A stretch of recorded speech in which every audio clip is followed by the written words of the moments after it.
नमस्कार, मैं हूँ हेमंत चढ़ार और आप देख रहे हैं मध्य प्रदेश का number 1 news channel the Bahujan news Damoh MP. चलिए अब देखते हैं दमोह और मध्य प्रदेश की सभी मुख्य खबरें फटाफट अंदाज में। मध्य प्रदेश में एक चौंकाने वाला मामला सामने आया है, जहां आधार लिंकिंग के बाद 40,000 स्वयं सहायता समूह SHG गायब हो गए हैं। राज्य सरकार का दावा है कि इन समूहों की महिलाएं अब सक्रिय नहीं हैं और इनके नाम पर हर साल 115 करोड़ रुपए की निकासी की जा रही थी। सरकार के अनुसार इन समूहों का अस्तित्व केवल कागजों तक ही सीमित था और इनका वास्तविक कार्यक्षेत्र में कोई योगदान नहीं था। अब सवाल यह उठ रहा है कि उन पैसों का क्या हुआ जो इन समूहों के नाम पर निकाले गए थे। क्या यह निकासी अवैध तरीकों से हुई थी या फिर इन समूहों की वास्तविक स्थिति की सही जांच नहीं की गई थी? आधार लिंकिंग प्रक्रिया के बाद इन समूहों का अचानक गायब होना भ्रष्टाचार और अनियमितताओं का संकेत दे रहा है। राज्य सरकार ने मामले की जांच शुरू कर दी है और यह सुनिश्चित करने की कोशिश की जा रही है कि इस अनियमितता के लिए जिम्मेदार अधिकारियों के खिलाफ सख्त कार्रवाई की जाए। इस मुद्दे की गहराई में जाकर सरकार पारदर्शिता और सही कार्यवाही करने का दावा कर रही है। मध्य प्रदेश के कटनी जिले में दिल दहला देने वाली वारदात सामने आई है। भीमरखेड़ा थाना क्षेत्र के खैरा गांव में एक 8 वर्षीय आदिवासी छात्रा से दुष्कर्म का मामला दर्ज हुआ है। बच्ची अपनी दादी के साथ खेत में फसल की रखवाली करने गई थी। इसी दौरान जैसे ही दादी पानी लेने खेत से कुछ दूर गई, गांव का ही मूक बधिर युवक बेड़ीलाल कोल 22 बच्ची को अकेला पाकर दुष्कर्म कर बैठा। घटना के बाद बच्ची ने रोते हुए परिजनों को पूरी बात बताई, जिसके बाद परिजन तत्काल सिलौंडी पुलिस चौकी पहुंचे। पुलिस ने बच्ची के बयान के आधार पर मामला दर्ज किया और आरोपी को गिरफ्तार कर लिया।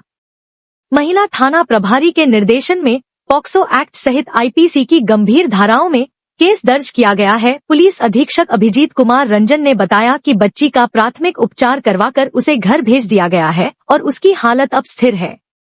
आरोपी को न्यायालय में पेश करने के बाद जेल भेज दिया गया है। यह घटना मासूमों की सुरक्षा को लेकर गहरी चिंता का विषय बन गई है। कटनी से बड़ी खबर आ रही है। नाबालिग से दुष्कर्म का मामला सामने आया है। आरोपी मुखबदर ने इस वारदात को अंजाम दिया है। पुलिस ने आरोपी को गिरफ्तार कर लिया है। वहीं बच्ची का जिला अस्पताल में इलाज जारी।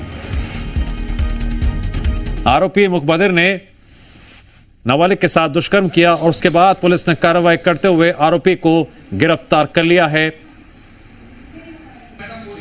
8 वर्षीय बालिका के साथ एक युवक जो कि स्वयं मूक बधिर है, उसके द्वारा शारीरिक शोषण की शिकायत हमें प्राप्त हुई थी और हमारी पुलिस ने तत्काल ही आरोपी को गिरफ्तार कर लिया था। बच्ची को यहाँ पहले तो अस्पताल में, जिला अस्पताल में ट्रीटमेंट भी कराया गया और उसमें जो है यथोचित धाराओं में कार्रवाई की गई है। वर्तमान में बच्ची जो है अपने घर पे है, सुरक्षित है, स्वस्थ है।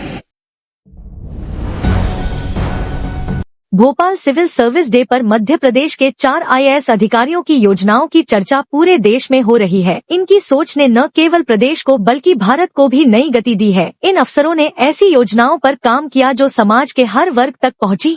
लाडली लक्ष्मी योजना बालिका शिक्षा और लिंगानुपात सुधारने में मिसाल बनी। PM गतिशक्ति पोर्टल जो अनुराग जैन की सोच का नतीजा है, ने विकास परियोजनाओं में देरी को रोकने और समन्वय बढ़ाने में मदद की। ज्ञानदूत परियोजना डॉक्टर राजेश राजौरा का ई-गवर्नेंस प्रोजेक्ट ने ग्रामीण क्षेत्रों को ऑनलाइन सेवाओं से जोड़ा। वहीं दीपक सक्सेना ने शिक्षा में पारदर्शिता और लागत कम करने के लिए निजी स्कूलों में NCERT किताबें लागू करवाईं।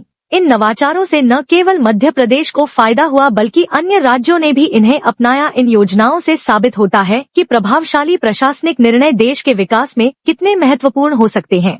यह सभी IAS अधिकारी प्रेरणा के स्रोत हैं। Subscribe the Bahujan news and like this video.